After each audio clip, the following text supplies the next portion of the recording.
tarde a todos. É uma grande felicidade estar aqui com vocês, nessa tarde de sábado. Feliz por estarmos psiquicamente juntos. E é impressionante que durante a prece, a gente se transporta para o salão da Casa do Caminho e acaba sentindo as mesmas repercussões amorosas, o acolhimento, dos benfeitores espirituais que se unem a nós nesse momento, para mesmo dentro dos nossos lares fornecer essa proteção, esse conforto de que nós tanto necessitamos sempre e nesse momento mais ainda. Então que Deus abençoe os nossos bons propósitos e vamos estudar e tentar fazer alguma reflexão com respeito a esse tema tão especial. Fiquem à vontade para enviar seus comentários e perguntas, que oportunamente a gente pode ver um pouco sobre isso também. Bom, primeiro vamos entender um pouco sobre a emancipação da alma. O Espiritismo nos ensina que o intercâmbio entre o plano físico e o plano espiritual pode ser estabelecido basicamente por duas vias. Uma via medianímica ou mediúnica, quando nós nos congregamos, principalmente na presença de médiuns ostensivos, e fazemos essa comunicação como participávamos das sessões mediúnicas presenciais, e assim a gente consegue ter esse intercâmbio do mundo espiritual pela psicofonia, psicografia ou outras formas de manifestação dos espíritos desencarnados com o nosso plano físico. Ou ainda pelo estado de emancipação da alma, que é especialmente o que a gente vai se deter hoje, conhecido também como as experiências anímicas, ou seja, as experiências do próprio espírito imortal na forma de desdobramento espiritual. Nesse capítulo, que é o capítulo 8º da parte 2ª, Mundo Espírita, o Mundo dos Espíritos, em O Livro dos Espíritos, Kardec coloca alguns exemplos como nós podemos ter a emancipação da alma, como ele pode se dar. Sono e sonhos, êxtase espiritual, letargia, catalepsia e o encontro também entre pessoas vivas, que pode se dar por meio das evocações, que a gente vai falar daqui a pouquinho. Então, é importante a gente entender que não há nada de miraculoso, fantástico num fenômeno de emancipação da alma. Inclusive, alguns santos canonizados pela Igreja Católica o foram por demonstrarem a bicorporeidade, que a gente também vai abordar mais para frente, que é a presença em dois lugares simultaneamente, que hoje pela ciência espírita a gente sabe que é perfeitamente possível, mas que à época e pelos conhecimentos disponíveis não se tinha essa noção. Então todas as vezes, por exemplo, ao dormir, nós afrouxamos os laços, que nos ligam fortemente ao nosso corpo físico pelo adormecimento do corpo, mas a gente sabe que no Espiritismo acreditamos que o espírito nunca dorme. Então, nós somos levados a outras instâncias, lugares, a depender da nossa sintonia, do nosso nível de aperfeiçoamento moral, da vontade do espírito imortal que somos, que pode nos levar para reencontros com afetos queridos, ou outros locais. Mas isso não se dá apenas no sono, pode se dar em algumas condições especiais. Então, nas ocorrências de emancipação da alma, o espírito se desprende parcialmente do corpo físico, embora o seu laço nunca se desate completamente, o que seria a morte do corpo físico, permanecendo com esse liame fixo, porém um pouco mais afrouxado em relação à sua vinculação ao corpo físico, de modo que o espírito se torna um pouco mais livre, mais independente, por isso o nome emancipado. E assim ele pode presenciar acontecimentos em ambas as dimensões, plano físico, plano espiritual, e consegue assim entrar com outros espíritos, em contato com outros espíritos, sejam encarnados ou desencarnados. Então, tendo falado sobre emancipação da alma, agora a gente vai explicar o que são as evocações. Porque no Espiritismo, na doutrina espírita, o termo evocação tem um sentido específico. Se a gente for no dicionário, a gente vai ver que evocação é chamar alguém.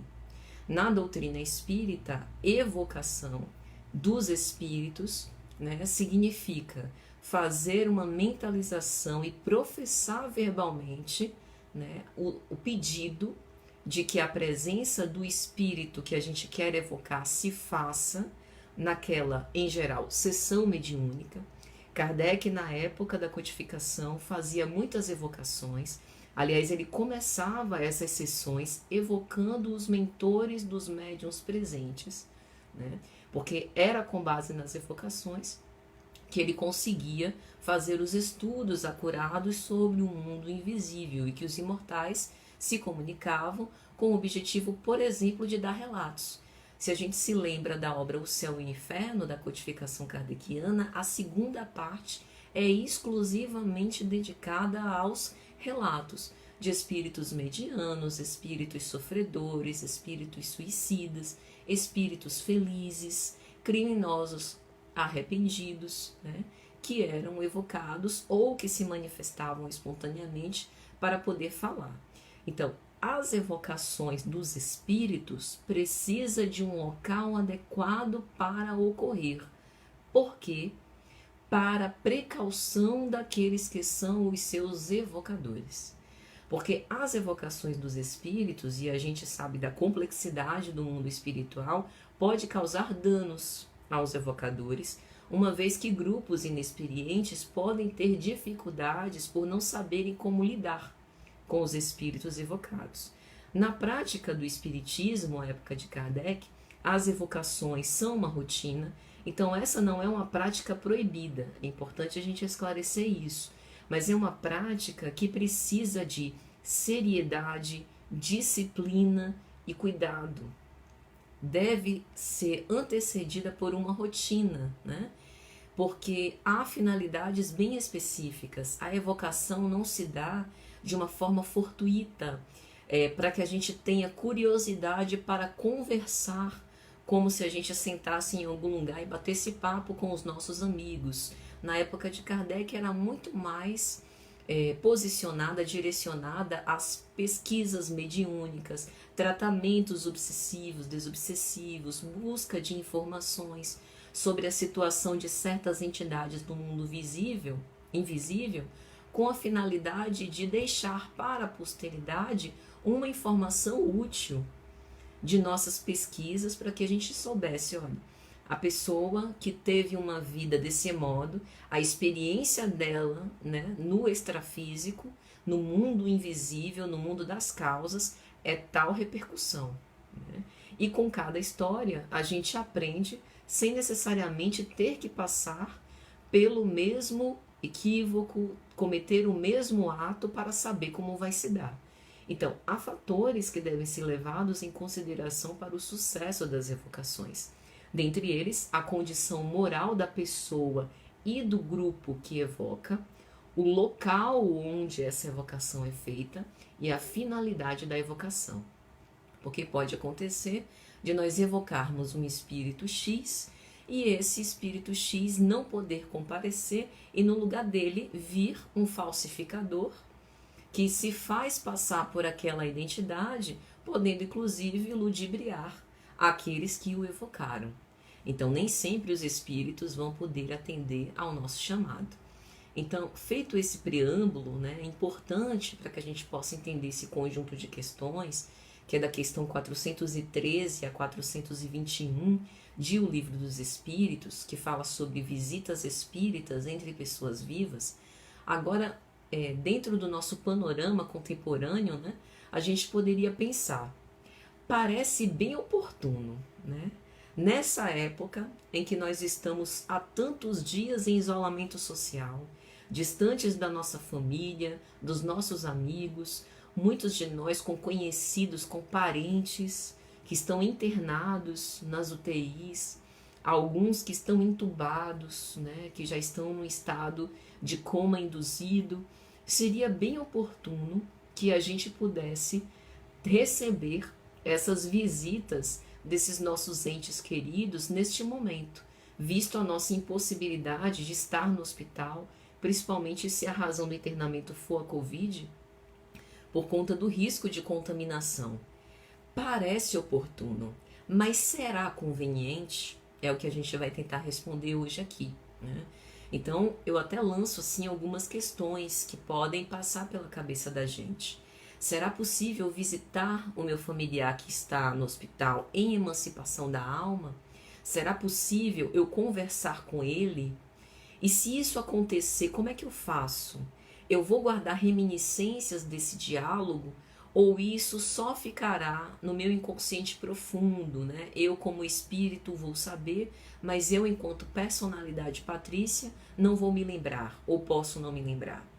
Será possível evocar um espírito meu familiar que esteja internado, que esteja entubado, para que eu possa conversar com ele, acalmar ele, né?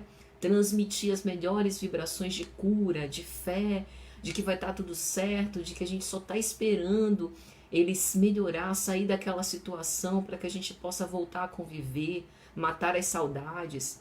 Será que isso vai fazer bem a esse espírito, né?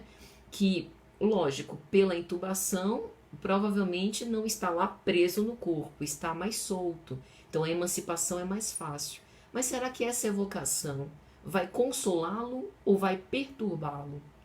Veja que a evocação é diferente, por exemplo, do movimento de prece, de rogativa, né, de fazer uma mentalização positiva, de enviar boas vibrações para aqueles que estão acamados. Na evocação, você chama o espírito a vir se comunicar. Na prece, a gente faz uma rogativa ao Pai, que por intermédio dos benfeitores espirituais vão até o espírito para que o possa consolar e entregar, né, essas vibrações de paz e de saúde. Então, é bem interessante, é bem importante que a gente saiba essa diferença. E aí, como é que eu faço? Será que antes de dormir eu peço, olha, essa noite eu vou me encontrar com fulano, espírito de tal, e nós vamos conversar. E é assim que acontece? Então é sobre isso que a gente vai tentar conversar e elucidar essas questões. Para tanto, a gente precisa entender uma coisa: a vida do espírito e a vida enquanto espírito encarnado. Kardec vai explicar para a gente, ou melhor, os espíritos imortais respondem a Kardec nesse conjunto de questões que não são duas vidas, a vida física, material e a vida espiritual. São duas fases da mesma vida, duas instâncias, duas dimensões, por assim dizer. Então, por exemplo, se a gente for utilizar, né, uma visão, por exemplo, da psicanálise ou de algumas das escolas psicológicas, a vida material, ela nos mostra, a análise da vida material, que a gente tem uma personalidade.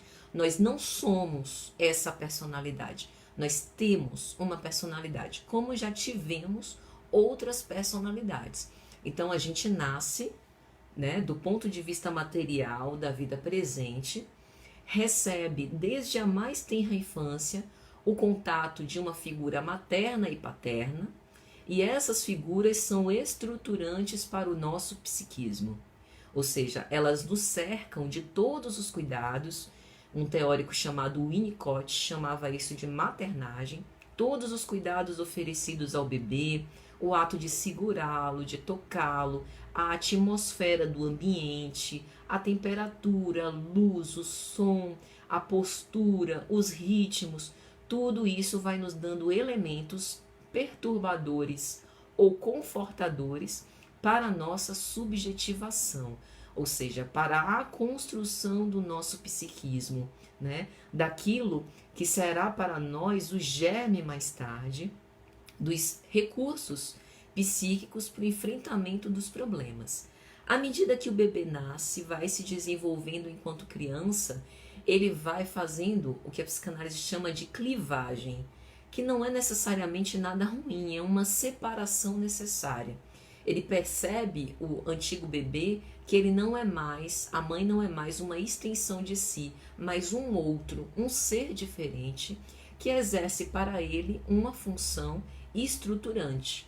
E é justamente essa clivagem, essa separação, que nos ajuda a superar os nossos traumas, a nos inserir no laço social. Ou seja, nós somos resultados de encontros e desencontros. E isso, repito, do ponto de vista exclusivo da vida material. Agora vamos fazer uma leitura desse mesmo processo do ponto de vista espiritual. O espírito não nasce, ele renasce.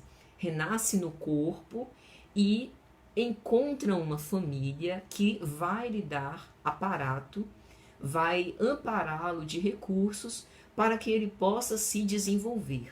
A ideia, o planejamento, é que esse desenvolvimento seja o mais construtivo, edificante possível. Mas a gente sabe que isso nem sempre é possível de ser feito e traumas, conflitos acabam ressurgindo, mesmo porque à medida que a gente cresce, a gente vai se assenhoreando do espírito imortal que nós somos, hoje, né, tendo uma personalidade específica. Então, lá por volta, mais ou menos, né, dos 7, 9 anos, a gente acaba sendo mais nós mesmos. Alguns pais, inclusive, veem isso como uma mudança, né? Parece que meu filho mudou. Não, ele é mais si mesmo.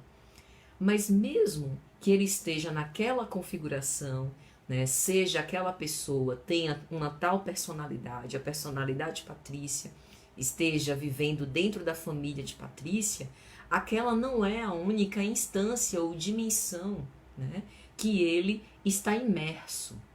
Ele tem uma outra dimensão. Todas as noites ele faz uma espécie de chaveamento entre dimensões, quando ele pode inclusive reencontrar afetos e desafetos. E todas as vezes que a sua existência física estiver afrouxada por um adoecimento, né, por um êxtase ou por alguma outra situação, ele também pode estar em contato com o outro lado da vida. Então, nesse estado de emancipação, a vida do corpo cede lugar à vida da alma. A vida do corpo e a vida da alma não são duas existências. Como dissemos, são duas fases de uma mesma existência. O homem não vive dividido, né? Então, sempre quando a gente tem esse encontro entre pessoas vivas, fica a lembrança dessa visita. Porém, nem sempre essa lembrança é consciente. Por quê? Porque o nosso corpo abafa essas impressões. O nosso envoltório físico é demasiadamente pesado, né? Imagine que a nossa ligação, né, do nosso perispírito, que faz essa intermediação entre o espírito e o corpo, transmite as repercussões do espírito para o corpo e vice-versa.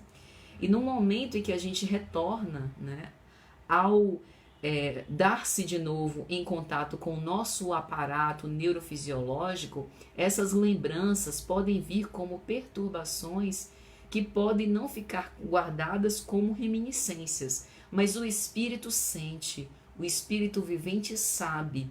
Por isso que a gente diz que isso vai para o nosso inconsciente profundo.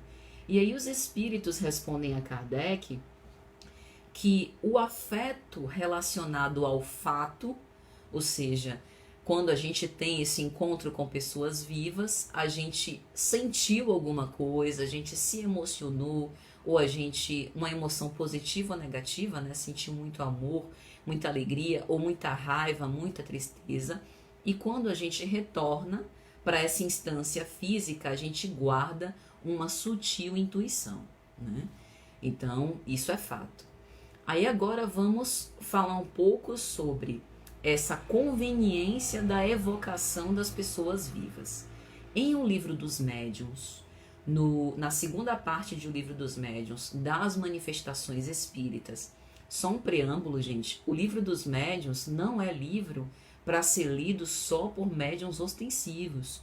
O Livro dos Médiuns, ele faz parte da codificação kardeciana e deve ser nosso objeto de estudo, independente se a gente tiver mediunidade ostensiva ou não, porque ali a gente tem um manancial de conhecimento sobre a comunicação dos espíritos, as particularidades do espírito imortal que nós somos. Então, nessa segunda parte, no capítulo 25, Kardec vai explicar as evocações. E tem um item, vários itens específicos para falar sobre a evocação das pessoas vivas. Então, vamos analisar isso agora. Na questão 37, ele vai falar, né, desse item 284, evocação das pessoas vivas. Ele vai perguntar: a encarnação do espírito constitui um obstáculo à sua evocação?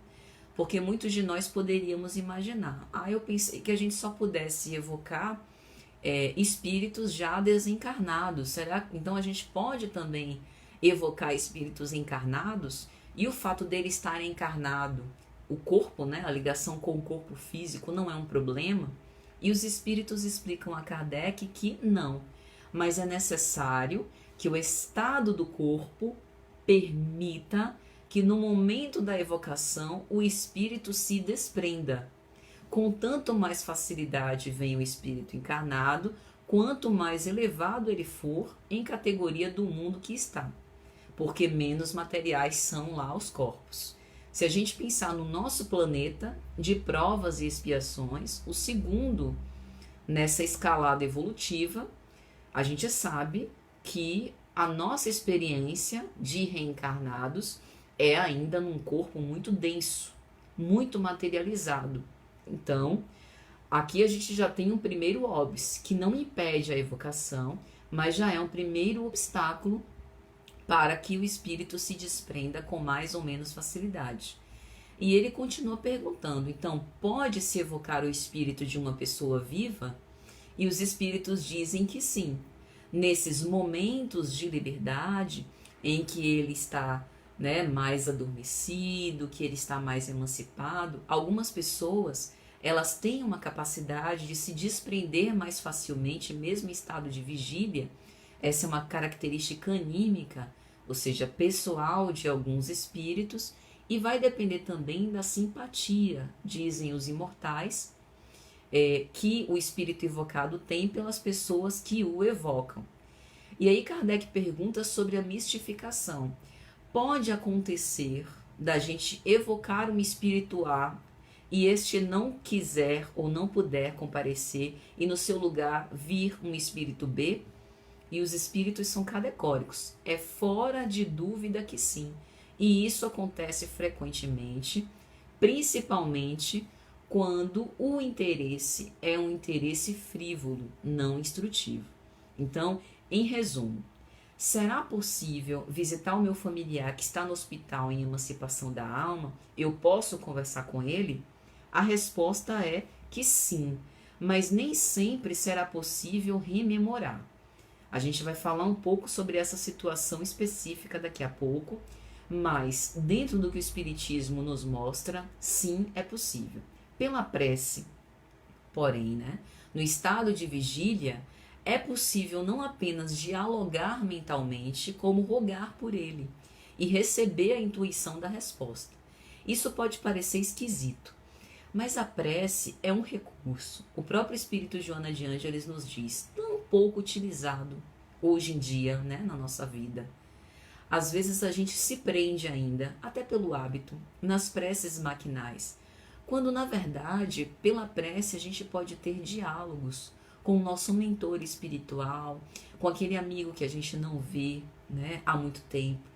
Há inclusive uma técnica terapêutica de Carl Gustav Jung, psiquiatra e psicoterapeuta suíço, fundador da psicologia analítica, que foi inclusive psicanalista, chamada imaginação ativa, em que ele recupera essa técnica dos alquimistas e coloca como terapia para alguns dos seus pacientes, que consiste na mentalização, tanto específica, de uma pessoa em específico, e o diálogo mental com essa pessoa, né? Então a gente, em estado de vigília, fecha os olhos, se concentra, traz a pessoa na nossa tela mental, mentaliza ela, entretece um diálogo mental, sem precisar falar nada, depois silencia e tem a impressão de ouvir a resposta. A gente sente como se aquela imagem fosse vitalizada. E dali a pouco começa a interagir e dialogar conosco. Do mesmo modo, ele fala isso para imagens mentais. Por exemplo, pode ser utilizado como uma espécie de meditação em que a gente coloca na tela mental a imagem de uma praia ou de um lugar tranquilo e a gente acaba interagindo com aquela imagem, vivendo as repercussões de estar naquele lugar, né, sentindo a brisa do mar, sentindo o cheiro ali presente, e isso vai de fato provocando alterações emocionais para melhor no nosso estado psíquico. Então é interessante o quanto Jung, né, utilizava essas técnicas e o quanto isso guarda semelhança com algumas experiências que a gente tem no Espiritismo, né? O que o Espiritismo propõe com a evocação não é uma imaginação ativa, mas não deixa de ser a prece uma espécie de imaginação ativa, em que a gente mentaliza Jesus, um benfeitor espiritual, o nosso anjo de guarda, e entretece um diálogo mental e parece ouvir-lhe, né, por intuição, a resposta para os nossos questionamentos, né, o consolo que a gente precisa naquele momento. Então, sem necessariamente uma evocação propriamente dita. A outra questão que a gente fez no início é: será possível evocar em espírito meu familiar internado, entubado, para que a gente possa conversar, acalmar ele, matar as saudades? Sim, como a gente viu, é possível, mas não é recomendável evocá-lo nessa situação. Por quê? Por conta do depauperamento físico. Vemos que na questão que Kardec fez, né, aos espíritos, eles respondem a depender do estado do seu corpo físico. Porque evocar implica chamar, pedir para que apareça e para que a pessoa se comunique, logicamente, através de um médium. Então aqui a gente já tem um outro problema da evocação, que nem é apenas a perturbação do nosso familiar que está num estado comprometido, mas são os inconvenientes de realizar essa sessão mediúnica, né? A Federação Espírita Brasileira lançou um comunicado no início do ano passado, intitulado Inconveniência das Reuniões Mediúnicas Virtuais, e ele inclui a inconveniência também de realizar esse tipo de reunião de uma forma improvisada dentro do nosso lar. Então, a FEB diz: o lar não oferece as barreiras vibracionais protetoras e homogêneas encontradas nos centros espíritas, o que pode representar um estado de vulnerabilidade aos familiares encarnados. Trata-se de uma situação delicada que dificulta a ação dos benfeitores espirituais contra a invasão de espíritos levianos ou de espíritos perturbadores antes, durante e após a sessão mediúnica.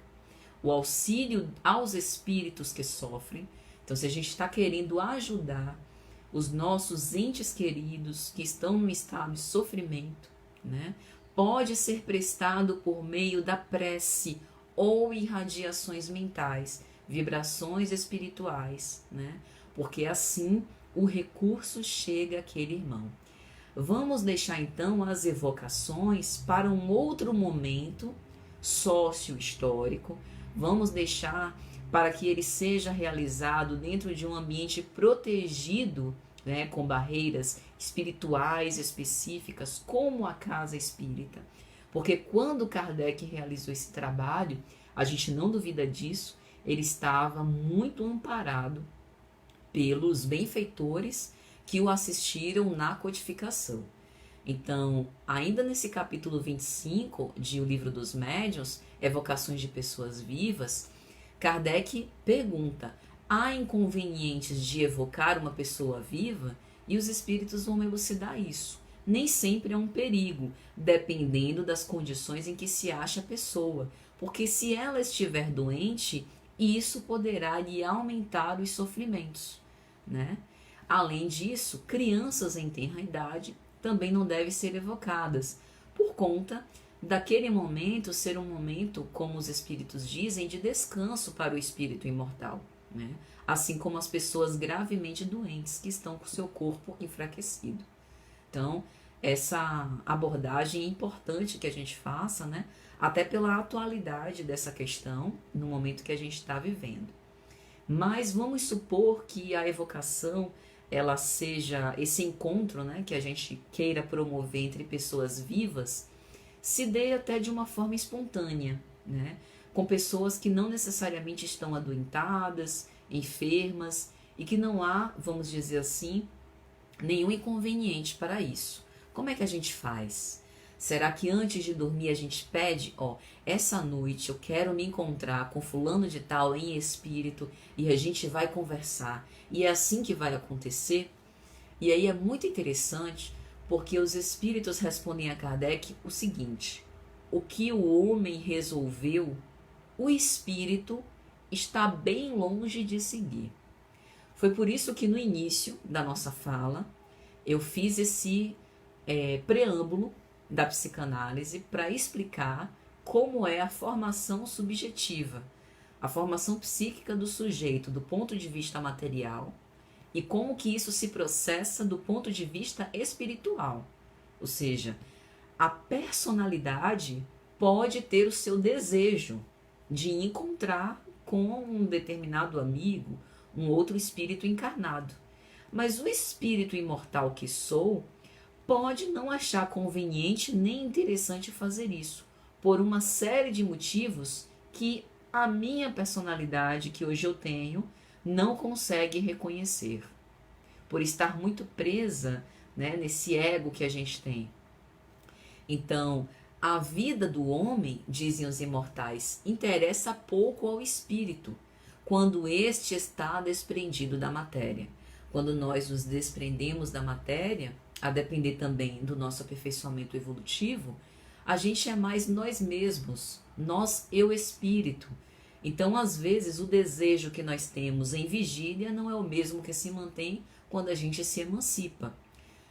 A sua vontade em estado de vigília não é uma razão para que o espírito visite afetos conhecidos, mesmo porque alguns de nós, enquanto eu, espírito, pode desejar, em emancipação da alma, ir para alguma atividade de auxílio.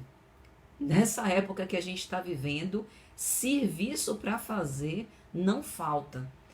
Então a gente pode, inclusive, desejar, eu espírito, que quando a gente adormecer, seria bom a gente ajudar, né, os nossos amigos espirituais em alguma tarefa enobrecedora, ir estudar algum assunto específico. Então, o fato de visitar afetos conhecidos acaba, não é que não tem importância, mas acaba na ordem de prioridades não sendo o primeiro da fila em termos de relevância, né? Então, isso também é importante. Outros casos há que, de fato, esse desejo corrobora um desejo do espírito e, de fato, nós nos encontramos, né? Visitamos essas pessoas, mas a gente não guarda reminiscências. Porém, fica aquela sutil impressão que às vezes vem num sonho, e aí já é um outro capítulo à parte para a gente estudar, que às vezes vem um flash, né, no nosso estado de vigília, né? Mas há uma oportunidade e assim uma característica interessante, né? Bastante conveniente para esse encontro entre pessoas vivas, que são as reuniões em assembleia. A gente vê nas obras, por exemplo, de André Luiz, a coleção A Vida no Mundo Espiritual, o quanto é importante para os espíritos encarnados que em desdobramento, em emancipação da alma, participem de reuniões para ajudar a resolver conflitos, né? Às vezes conflitos existenciais muito sérios, que precisam da ajuda dos benfeitores da humanidade. A gente também vê isso nas obras pelo espírito Manuel Filomeno de Miranda. Recentemente eu li Transtornos Psiquiátricos e Obsessivos, que fala sobre a fundação de uma espécie de clínica de auxílio a uma clínica psiquiátrica. No mundo espiritual, formou-se uma clínica com voluntários desencarnados para ajudar no tratamento de obsessões de pacientes psiquiátricos da clínica psiquiátrica física no mundo terreno, né? E aí esse trabalho nos dois planos, olha que coisa super bonita, né? Funciona em consonância para a libertação desses espíritos. Então, em Emancipação da Alma, os médicos, o diretor da clínica física da Terra se reunia com os benfeitores espirituais dessa clínica do mundo espiritual para que eles discutissem os casos, né, falassem sobre os desdobramentos daqueles pacientes, fizessem as reuniões de desobsessão em conjunto. Olha que interessante. Quando o médico encarnado voltava à sua vida no mundo físico, ele não se recordava exatamente do diálogo que teve. Olha, me encontrei essa noite com o Dr. Bezerra de Menezes, com Manuel Filomeno de Miranda, né? Com diversos outros espíritos, mas guardava a intenção, né? Aquela intuição íntima de que tinha acontecido algo favorável àqueles pacientes e ao tratamento. Então, é super interessante a gente pensar sobre isso. Na Revista Espírita, há também alguns relatos que mostram para a gente essas evocações que Kardec fez no seu tempo, especialmente a Revista Espírita de 1860, né? Ela narra dois casos em especial. Eu vou aqui contar para vocês bem rapidinho o caso da senhorita Indermulli. Ela era uma surda-muda de 32 anos que estava encarnada. E aí Kardec faz uma evocação. Ela estava na Suíça e ele na França. Ela se desloca para o espírito, né? Essas distâncias, elas são vencidas com rapidez, né? Com extrema facilidade. E aí ela se comunica e consegue falar, ouvir naturalmente. E aí uma das perguntas mais óbvias, né? Mas como você pode ouvir se você é surda, né? E aí ela explica, o meu corpo tem essa deficiência, mas eu como espírito consigo perceber todas essas comunicações que são feitas. Por quê? Pela linguagem do pensamento. Kardec dialogava em francês e ela, que detinha outra língua, outro idioma, que não conhecia o francês, conseguia entender. Então ela explica, o pensamento não tem língua. Eu comunico pelo médium o meu pensamento. E é o médium quem vai traduzir na língua que lhe é familiar. Então, como o médium falava francês, mesmo que ela, enquanto espírito comunicante, não falasse, não havia problema nenhum disso acontecer, né? Então, isso é super interessante para a gente entender essa linguagem do pensamento, porque nessas questões que a gente está estudando hoje, também há uma questão específica sobre transmissão oculta do pensamento, né, que a gente vai falar daqui a pouco. Antes de falar sobre isso, acho interessante também a gente abordar a dupla vista, porque esse é um fenômeno que também propicia o encontro entre pessoas vivas, que é designado como bilocação ou bicorporeidade. É uma espécie do gênero da ubiquidade, que é a faculdade de estar presente em mais de um lugar ao mesmo tempo. Como explicar isso, né?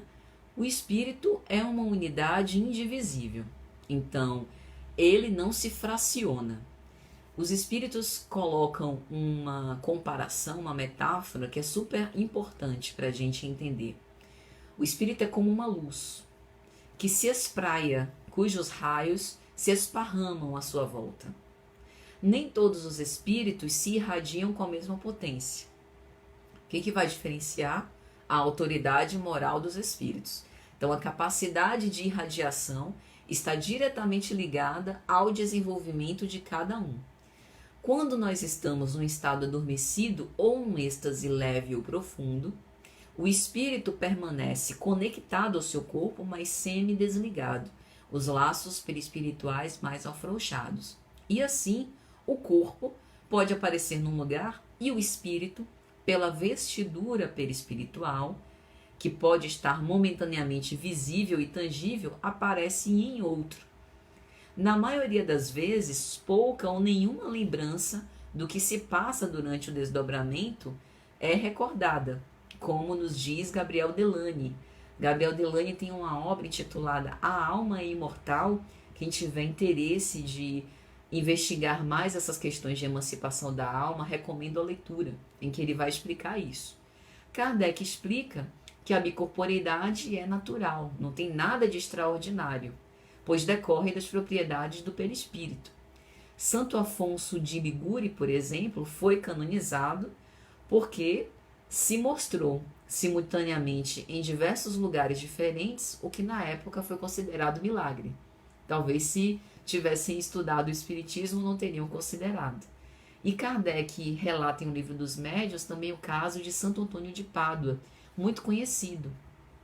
Que Santo Antônio de Pádua estava pregando na Itália quando seu pai em Lisboa ia ser supliciado sob a acusação de haver cometido um assassinato. E no momento da execução, Santo Antônio de Pádua aparece e prova a inocência do acusado, e comprova-se que naquele momento ele estava na Itália pregando, né? Então, essa característica, ela é super interessante, a gente vê isso em diversos momentos históricos, principalmente no cristianismo primitivo. E agora, a gente já caminhando para as nossas últimas considerações, é importante também a gente falar sobre a transmissão oculta do pensamento. Na questão 421, os espíritos vão dizer que há entre os espíritos, né, uma comunicação de pensamentos que faz com que duas pessoas se vejam e se compreendam sem a necessidade de sinais exteriores de linguagem, porque se trata de uma percepção oculta, que acontece mais a nível mental. É o que André Luiz vai explicar como emanação de formas pensamento, né? A gente tem diálogos interessantíssimos assim, de transmissão do pensamento, como na obra Há 2000 anos, pelo Espírito Emmanuel, quando no capítulo 5º, Públio Lentulus, senador romano, se encontra com Jesus e entretecem um diálogo mental, como Saulo de Tarso e Jesus, às portas de Damasco, né, que Saulo ouve no recôndito da alma: Saulo, Saulo, por que me persegues? E ele também diz: que queres que eu faça? Sem necessariamente entretecer um diálogo, né, um diálogo mental, ouvindo na acústica da alma. Então os espíritos vão explicar que quando dizeis que uma ideia está no ar, a gente usa uma figura mais justa do que acreditamos. Cada um de nós contribui em propagá-la sem suspeitar. Então, por que a transmissão oculta do pensamento é tão importante hoje? Não apenas para esses fins telepáticos, né, de transmissão do nosso pensamento, como os filmes costumam explorar, para a gente adivinhar o que o nosso amigo está pensando, sem necessariamente precisar conversar com ele, mas a gente está passando por um momento bastante difícil de transição planetária, né? A gente está passando por provas de esperança, de perseverança, de paciência, de caridade. E existem muitos de nossos amigos, de nossos conhecidos e desconhecidos que estão desencarnando. E nem sempre se dão conta do processo que estão padecendo, né? Às vezes desencarnam em dolorosas circunstâncias. Então, esse aturdimento acaba gerando um clima psíquico, por exemplo, para aquelas insinuações de espíritos que ainda querem nos fazer o mal, né? Que ainda querem nos induzir ao mal. Então, alguns clichês mentais podem ser induzidos nos nossos pensamentos, porque nós somos antenas psíquicas. O tempo todo nós estamos nos conectando com outras mentes encarnadas e desencarnadas. E esses pensamentos, eles estão sendo transmitidos. Então a gente precisa prestar atenção na sintonia, o que a gente acolhe, pensamentos de desânimo, ideações suicidas, uma melancolia injustificável, para que a gente possa identificar o que é nosso e o que não é. E para que a gente possa ajudar, manter os pensamentos elevados, ainda que hajam essas insinuações, é o nosso dever mais urgente. E a gente pode fazer isso além da prática do bem e da caridade, pela prece, pelas leituras edificantes. O pensamento é uma força, né, sutil e inexaurível do espírito, né? A gente precisa entender a responsabilidade pelos nossos pensamentos e o quanto que através deles nós podemos nos comunicar, estabelecer vínculos, né, sermos consolados, termos uma sensação de paz e tranquilidade, mas também nos perturbar muito. E aí, amigos, já para chegar para o final, na Revista Espírita de 1864, Kardec vai explicar para a gente, através de uma comunicação do espírito Émile Deschamps, que os espíritos não necessitam de uma linguagem articulada. Eles se entendem sem o recurso da palavra, só pela transmissão do pensamento, que é a linguagem universal. Acontece por vezes entre os homens, porque os homens também somos espíritos, né, encarnados, e por essa razão a gente consegue fazer essa comunicação e os encontros com outros espíritos encarnados, desenvolvendo os atributos e a faculdade do espírito imortal que nós somos. Então, esse assunto ele ainda demanda de nós, né, muita pesquisa, muito estudo. Nós ainda não conhecemos com profundidade todas as propriedades que essa comunicação pode nos facultar para a nossa evolução, mas aquilo que nós conhecemos até agora já é suficiente para a gente entender muitas coisas, né?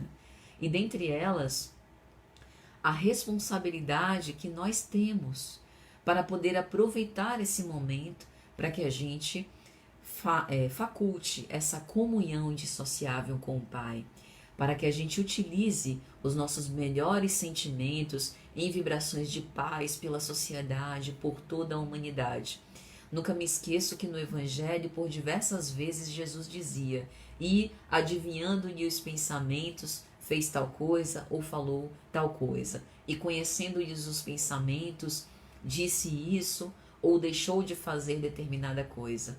Jesus, como nosso modelo e guia inesquecível, sempre nos mostrou como nós podemos dar plena utilidade aos recursos de que dispomos. Ele utilizava todas as faculdades que lhe eram acessíveis pela sua autoridade moral absoluta, sempre para soerguer, nunca por frivolidades, né? Nunca para passar o tempo, por divertimento. Ele sempre teve uma extrema seriedade para com as coisas do Pai. Então que a gente também aproveite e siga esse caminho, aproveitando esse momento para que a gente possa cultivar esse recolhimento íntimo, fortalecer-nos cada vez mais através da prece, né, e de todos os trabalhos edificantes, e que o Senhor sempre nos abençoe, nos envolva com a sua santa paz e nos dê muita força para os desafios que nós precisamos vencer.